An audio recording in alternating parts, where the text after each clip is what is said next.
Con SICMI Auto puedes estar tranquilo en todo momento. Podrás monitorear tu auto, establecer zonas seguras, recordatorios y mucho más. Conócelo.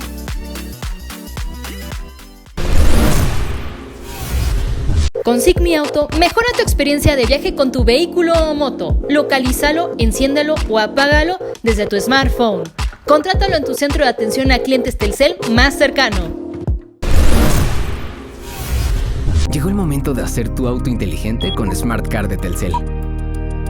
Solo conéctalo a tu vehículo y acompaña todos tus viajes con conexión Wi-Fi. Consulta desde la app la información sobre el estado mecánico de tu auto.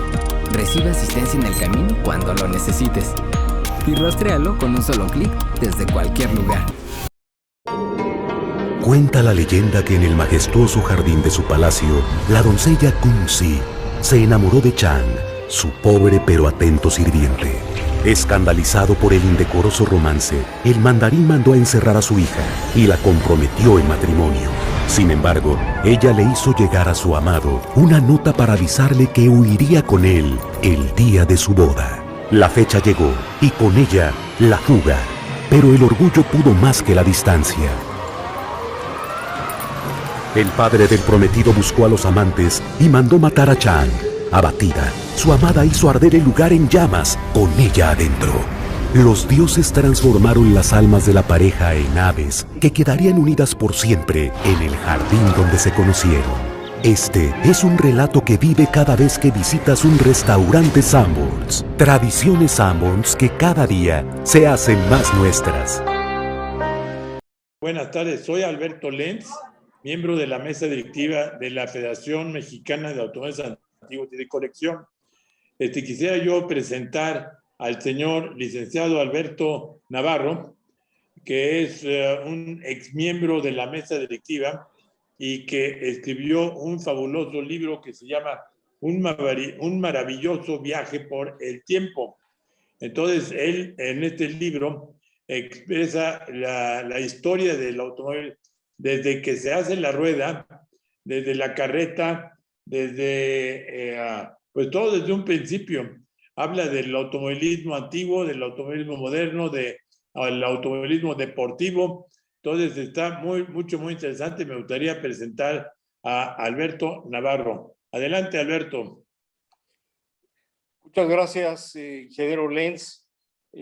Como cordialmente nos aceptas que te digamos Tito Lenz, muchas gracias por tu presentación y para mí es muy satisfactorio el poder dirigirme a todos los amigos de la Federación Mexicana de Automóviles Antiguos y de Colección y de clubes afiliados que tienen esta gran pasión que es la conservación del auto antiguo, del auto que ha generado muchísimo progreso industrial y que podríamos iniciar con antecedentes muy especiales. Yo lo intitulé Antiguo, una herencia en 4 ruedas, y que es un libro que hace un maravilloso viaje por el tiempo, y como pongo yo por ahí, conociendo el progreso tecnológico del automóvil, ¿no? Este libro se editó y se imprimieron 1,500 ejemplares, que afortunadamente para mí fueron ya todos distribuidos, todos se entregaron a los diferentes patrocinadores y a los amigos que lo solicitaron porque no fue vendido, no se vendió el libro ¿no? Y este libro pues platica precisamente de lo que viene siendo la historia real del automóvil. Yo creo que de manera inicial podría definir genéricamente al automóvil que recibe su nombre a partir de la capacidad de automovimiento, como una herramienta mecánica que se mueve impulsado por una fuente de poder que transforma la energía potencial en fuerza mecánica que provoca su movimiento. Con ruedas, es guiado por un conductor por los caminos terrestres y se utiliza para el transporte de personas, objetos y mercancías, ¿no? Ahora los voy a invitar a que nos ubiquemos en los años cuando se iniciaba la producción de los vehículos e imaginar cómo se forjaban a golpe de martillo, fundiendo una a una cientos, miles de piezas, dando forma a las láminas y maderas para armar los diferentes diseños. Las carrocerías para 1, 2 o 3 o más pasajeros que después recibirían los motores de vapor, eléctricos o de gasolina de 2 y 4 tiempos, con 1, 2, 4, 6, 8, hasta 12 cilindros que serían instalados para que los automóviles circularan por las carreteras del mundo. Simplemente imaginémonos un vehículo con todos sus componentes: carrocería, motor, suspensión, ejes, frenos, valeros, dirección, volante, tablero, diferencial, parrillas, tornillos, hules, sistema eléctrico, alumbrado, llantas, accesorios, y podremos vislumbrar todas las partes que se requieren para el armado del automóvil, y todo esto se fabricaba de manera artesanal. ¿Qué te parece, Tito? No, muy bien, muy interesante. Esta recopilación que he realizado gracias a la información que se publica en las redes de Internet, lo presenta en un resumen de lo que es la evolución de las marcas automotrices desde sus inicios, según su clasificación por épocas, con el detalle de años de producción, emblemas, fabricantes, países, descripción y fotografía del modelo, así como un breve comentario. Este dato es, yo creo que para otra plática, porque es un capítulo muy amplio, ¿no? Pero si quieren, empezamos un poquito ya directamente con lo que es el traslado del hombre. O sea, yo siempre me ubico en dónde es la raíz real de todo esto, ¿no? Iniciamos este maravilloso viaje por el tiempo, viendo las distintas formas en las que el hombre se ha comunicado, se ha transportado y ha estado a través de lo que viene siendo las lianas. El transporte primitivo terrestre pudo ser también inclusive en las andas de animales y cargado por esclavos y a lomo de animal. Para su movilidad por agua y aire ha utilizado canoas, balsas, lanchas, globos y aeroplanos, ¿no? Siempre nos dicen qué pasa con la rueda. La rueda, indiscutiblemente, que es, yo creo que el invento más asombroso que ha habido en la humanidad.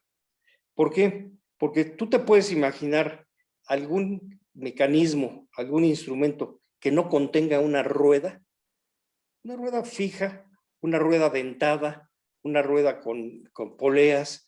O sea, la rueda está en todo nuestro desarrollo de la humanidad completamente, ¿no? Y todo empezó cuando antiguamente, en la primera etapa, el hombre primitivo empezaba a colocar tablones debajo de una carga pesada que le haría más fácil arrastrarla. La segunda etapa es cuando el hombre se las ingenia para colocar debajo de los objetos pesados troncos que hacen la función de rodillos y así facilitar su movimiento.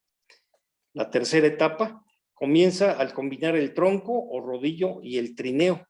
A medida de que el trineo se va avanzando sobre el rodillo, un segundo rodillo puesto bajo la parte delantera para llevar la carga cuando se aleja el primer rodillo, para que vaya circulando. Y la cuarta etapa se descubre en que los troncos se llevan el trineo con una ranura.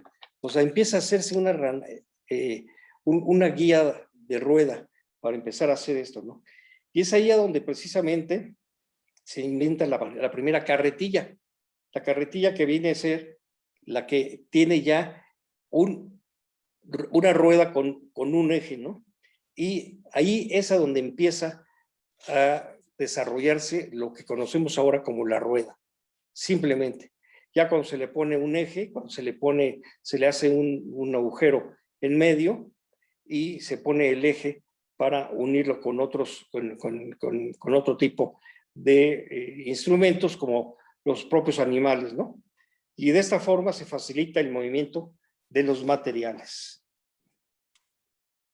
Así es que la rueda la rueda, hay noticias que yo investigué que dice que 3500 años antes de Cristo empezó a aparecer las primeras imágenes de lo que es la rueda en diferentes fotografías, bueno, no fotografías, sino son jeroglíficos que se tienen en la humanidad, ¿no?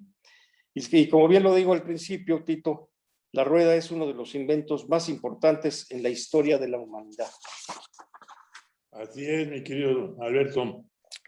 Bueno, amigos, también les puedo comentar el por qué estoy yo metido en este gran ambiente de la afición de los automóviles, sobre todo también ahora de los automóviles antiguos.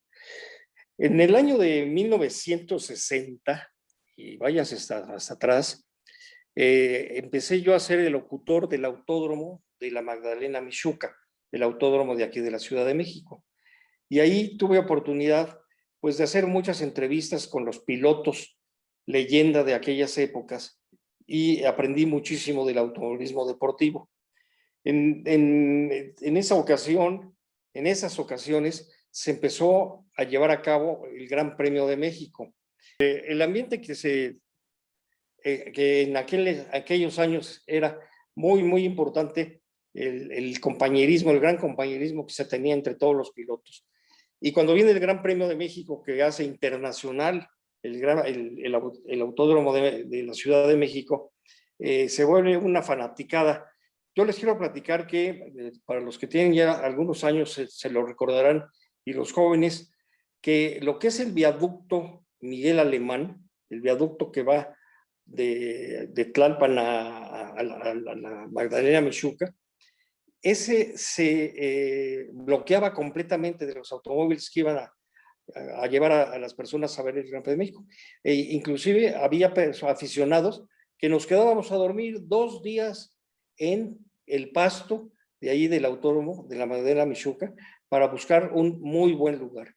Y eso era muy especial, fue muy especial. Pero bueno, ahí en ese entorno yo conocí a pilotos pues como Freddy Tame, que en paz descanse, se nos acaba de adelantar, Rubén Novoa, a Juan Carlos Bolaños el Huevo, a Ricardo y a Pedro Rodríguez, a Moisés Solana inclusive, ¿no?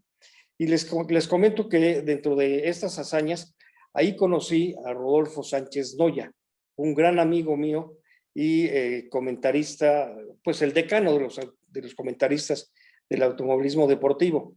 Con Rodolfo empecé a narrar las carreras para la televisión, inclusive en XHTV, Canal 4, teníamos un programa de televisión que se llamaba Fórmula 1, que eran programas previos a las carreras de Fórmula 1, y los pilotos, sin ninguna prestación ni nada, iban al estudio de Televicentro, allí en la avenida Chapultepec, a que les hiciéramos las entrevistas, a que Rodolfo les tomara todas sus experiencias y todo.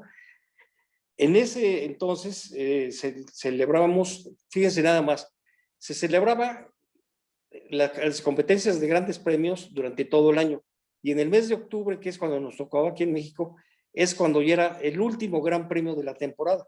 Entonces ahí se coronaba normalmente al campeón mundial de ese año, y hacíamos, es mucha gente, se hacía una gran premiación. ¿Saben dónde se hacía la gran premiación, Tito? ¿No te acuerdas? En el lienzo charro de Clavillazo. La Movida se llama este lugar. Y ahí se ponían a torear. Miren, como ya era el último gran premio, ya no había presiones para los siguientes años, se ponían a torear las vaquillas, los becerritos, los grandes pilotos. Hay fotos con Jack Stewart, con Jim Clark, con Graham Hill, toreando las vaquillas, muy animosos y todo, ¿no? Pero bueno, eso es en relación a lo que he participado yo. He tenido la oportunidad de ir a transmitir Daytona, Le Mans, Mónaco, Sebring, Indianápolis, bueno, y siempre muy privilegiado, porque siempre pues estamos cerca de los pilotos, o estábamos cerca de los pilotos, lo que ahora es imposible, ya no es posible. Yo inclusive tengo una anécdota, que cuando yo llegué al autódromo, yo entré con un gafete que era el escudo del Gran Premio de México, que después se los van a mostrar. Pero ese escudo del Gran Premio de México era una calcomanía que yo compré y la pegué en un cartón y me la puse aquí, así como el escudo ahorita, si hagan de cuenta aquí el de Mini, que es mi carro que tengo. El escudo del Gran Premio de México, cartulina vil, pegada en mi camisa. Y con ese entraba yo por todos lados. Y esa anécdota, pues me dio muchas satisfacciones, porque inclusive ahora a los grandes premios que he ido de estos años últimamente, me lo llevo de recuerdo y sí me lo pongo así de repente y la gente luego reconoce el escudo de México y le causa mucho impacto a las personas de edad que saben que llevamos muy buenos pilotos a competir, ¿no?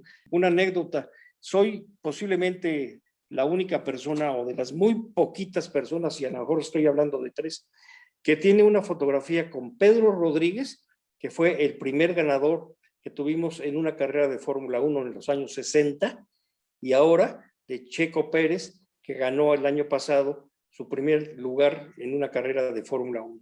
Y tengo esas 2 fotografías con ellos. Lógicamente, no el mismo día, sino lejos. Sí, Tito. Yo quisiera comentar que tú también me has enseñado fotografías de corredores, pero con tus firmas. Ah, bueno, esa es otra anécdota. Como yo manejaba el sonido local junto con Sánchez Noya, pero yo daba los tiempos de movimientos, entonces, ya que estaban formados los pilotos adentro de sus automóviles, ya para tomar la salida, como yo llevaba mi escudo famoso de Fórmula 1, que todo el mundo creía que era yo el máximo director de la carrera, yo les pasaba la hoja de salida de las carreras, y en esa hoja de salida les empecé a pedir, estoy buscándolo aquí para que lo vean más o menos uno, en esa hoja de salida, que está el nombre de Jim Clark, de Jack Brabham, de Pedro Rodríguez, de Moisés Solana, de Hunter, de todos ellos, les pedía yo que me firmaran aquí. Y ellos, pues veían que yo era de los organizadores que estaba ahí, y me lo firmaron, y finalmente obtuve. Esta es una anécdota muy bonita. Ya me dio pie aquí, Tito, para que se las platique yo. En el 5º Gran Premio de México, que fue en el año de 1966, hubo en la parrilla de salida, que en total eran 17 vehículos, sí, 17 pilotos. Fíjense nada más, en esa parrilla de salida, en esa sola parrilla, participaron 7 campeones mundiales, no campeones de Fórmula 1, sino campeones mundiales. En la parrilla de salida estaban formados Jack Brabham, campeón mundial en 1959, 1960 y 1966. Estaba formado Graham Hill, campeón en 1962 y 1968, Jim Clark, 63 y 65, y John Surtees en 64. Y Dennis Huhn, Jack Stewart y Jochen Rindt, que fueron también campeones mundiales. No lo ha vuelto a ver en el mundo. Tenemos el récord, eso yo ya lo chequé con la FIA, cuando estuvieron aquí en México hace 2 años más o menos, que les dije, a ver, por favor, esto lo digo yo, lo que estoy comentando yo, ¿es cierto o es falso? Se llevaron las firmas, las verificaron y todo, y me contestaron diciendo, efectivamente es la única carrera del mundo en el que han participado 7 campeones mundiales. Porque desafortunadamente en América Latina, sobre todo, bueno, Estados Unidos, América Latina, Henry Ford es el inventor del automóvil. Y pues no, amigos, hay muchas gentes involucradas en el invento del automóvil, y lo que sí, Henry Ford tuvo la forma en hacer las cadenas de producción, lo que hizo que el automóvil se comercializara a menores precios y se produjeran muchos automóviles. Henry Ford inició en el 1907, 1908, pero antes de esto es todo lo que estás platicando. Exacto. Sí, pues aquí ahorita estamos hablando de 1672, cuando hay un señor Verbies, un jesuita flamenco, que empezó a idear que el vapor al hacer explosión podía mover elementos. Entonces él empezó a mover con las explosiones y la salida del vapor, lo que viene siendo las guías o los, ¿cómo se dicen estas? Ay Dios, bueno, que dan movimiento a las ruedas, los engranes que dan movimiento a las ruedas, ¿no?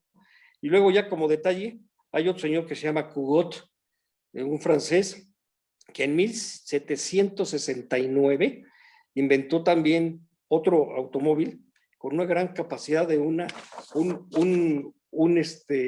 caldera muy grande, y lo que pasa es que no previó cómo se debía de frenar ese carro y fue y chocó contra una pared. Y aquí es un dato también muy, muy, muy importante. Siempre hablamos del automóvil eléctrico ahora. Está de moda que ya quieres traer un automóvil eléctrico o por lo menos un híbrido que trabaje mitad con energía eléctrica y mitad con gasolina, ¿no? Pues quiero decirles a ustedes que en 1835 se inventó el primer auto eléctrico. Robert Anderson fue un inventor escocés que hizo que un automóvil se moviera con electricidad. O sea, y después de 28 años, en 1863, se empezó a usar el automóvil a vapor, o el automóvil de explosión de gasolina. Quiere decir esto que durante 28 años se estuvieron moviendo nuestros antepasados en automóviles eléctricos. Y ahora, pues, es la gran novedad. El gran problema del automóvil, de la electricidad, más bien dicho, es su forma de almacenamiento. Para que se pueda mover un automóvil eléctricamente necesita tener una gran capacidad de acumulador de energía. Y eso es lo que le causa este gran problema al desarrollo de las máquinas. Entonces, después, fíjense otro dato que hay que tener muy en cuenta y que ahora otra vez está saliendo al comentario, es la gasolina. O sea, la gasolina se ha desarrollado desde el siglo XIX, no, desde el siglo IX, perdón, y la gasolina es el combustible más idóneo. Derivado de la gasolina pueden venir algunos otros productos, ¿no?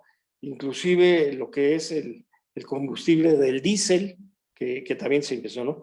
Pero la gasolina sigue siendo un producto químico muy contaminante. Datos de lo que son los pistones, de lo que es la lubricación de los automóviles. Y luego les decía yo que imagínense ustedes que tienen un automóvil enfrente y vamos a desarmarlo todo, vamos a desmantelarlo completamente. Entonces podemos hablar de la historia del volante o de la manivela, de cómo empieza el desarrollo de la manivela o del volante de dirección, que es importantísimo. O sea, tan importante es que actualmente tenemos los volantes de Fórmula 1, que es increíble toda la información que tienen ahí esos volantes, ¿no? Pero yo al final de mi comentario les quiero decir que pues yo no estoy de acuerdo en que nos quiten esa sensación de poder ir manejando nuestro automóvil y sintiendo el volante, cómo va guiando las ruedas, ¿no? Pero pues, ¿qué les parece a ustedes dar esa sensación de ser los pilotos de los automóviles? Tantito le mueven al volante, ustedes ven las tomas preciosas que hay de Fórmula 1, a donde van manejando y nada más moviendo los deditos y hacen todos los movimientos. Otro aspecto muy importante, de todos estos temas después si quieren, podemos ir ampliando uno por uno, pero ahorita es un gran bosquejo de esto, ¿no? La caja de velocidades. O sea, hablando del volante que trae todos los instrumentos, ahora desde el volante se pueden manejar la caja de velocidades. Y antes era precisamente que nosotros teníamos que meter el clutch y sacarlo para que caminara el carro con las diferentes cajas de velocidades, ¿no? Eso pues también provocaba mucha sensación de ser el que guiaba, el que mandaba en el automóvil, ¿no? Otro aspecto muy importante que tenemos que tratar también mucho en detalle son las suspensiones, o sea, los amortiguadores, las ballestras, todo eso que lleva el automóvil y que ustedes ya no lo vemos, ya no lo sentimos, pues ya nos subimos al automóvil, sacamos la llave, o bueno, ya ahora ya está sin llave, agarramos, le apretamos y a caminar, ¿no?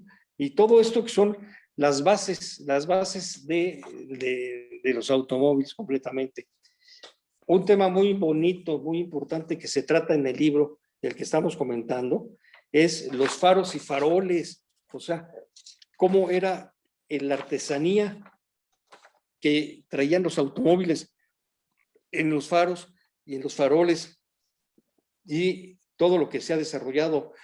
Luego el otro sería las parrillas de enfrente, Tito, que eran preciosas. Tú llegabas a comprar un automóvil a una agencia y lo primero que veías era el frente del automóvil. Y en ese frente veías esa gran parrilla que con sus diferentes dientes, como les decimos así, te sonreía. Era la que vendía el automóvil. Un buen vendedor de aquel entonces llegabas tú a la agencia y te hacía que te pusieras en tal posición que vieras el frente del automóvil. Y él calladito, sin decir nada, nada más al final te decía, ¿qué le parece? Dices, no, pues una preciosidad. Ya estuvo hecha la venta y nos vamos a tomar la copa de vino por la compra nueva, ¿no? Los tableros, Tito, a ver, este tablero que medio se ve aquí. Y otro gran. ¿Qué te parecen estas insignias? Bueno, en aquella época para la publicidad de los vehículos, cada uno tenía una diferente insignia y lo tenían arriba en el radiador, arriba del radiador. Así es. ¿Cuántos vehículos modernos todavía conservarán alguna insignia mostrada así en el radiador del vehículo? Ninguno. El Mercedes-Benz. Y la otra son las insignias de los propios automóviles, ¿no?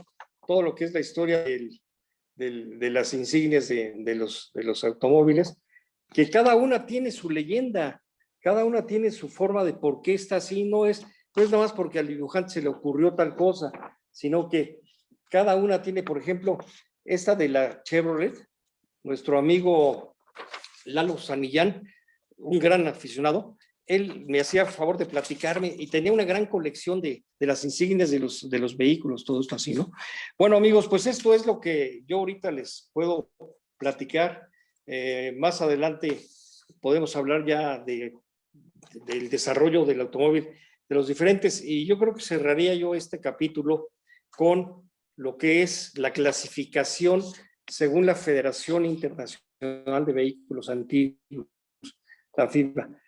Las clasificaciones para definir y identificar perfectamente qué tipo de vehículo es el que tienen ustedes. O sea, los ancestros, bueno, los primeros eran los precursores de los años 1478, 70 y 72, los pioneros de 1769 a 1873. Luego se deben de clasificar como ancestros los vehículos fabricados de 1874 a 1904. Veteranos, vehículos de 1905 a 1918. Los vehículos de 1919 a 1930 como vintage. Y luego es vintage preguerra vintage por posguerra, antiguos y de colección. Porque ahora todo el mundo, bueno, no todo el mundo, pero la gente ve, dice, ah, mira, ese es un clásico. No, amigos, los vehículos clásicos son producciones especiales fabricadas entre los años de 1924 y 1946, si acaso. Pero bueno, eso lo vamos a poder tener ya. Ahora, este libro que les estoy yo narrando ahorita de su contenido, en total tiene déjenme verle aquí, 167 páginas, a todo color, con todas sus definiciones, con todo esto que acabamos de mostrarles a ustedes. El libro se llama Antiguo, una herencia en 4 ruedas, y luego un maravilloso viaje por el tiempo. Ya no hay, desafortunadamente, ya no hay. Las empresas, 6 empresas nos hicieron favor de patrocinarnos y se imprimieron 1,500 ejemplares, pero ya no los hay. Si alguno de ustedes tiene posibilidad de conseguir que alguien lo imprima, yo con todo gusto le paso todos los originales sin cobrar ni un centavo. O sea, yo lo que quiero es que se difunda esta historia fascinante del automóvil. Pues esto sería todo por mi parte. Muchas felicidades, Alberto Navarro. Es un gran honor el escucharte, el platicar contigo, el oírte de todas las experiencias que tienes, no solamente en el automovilismo deportivo, sino en todos los detalles de los automóviles. Te felicito.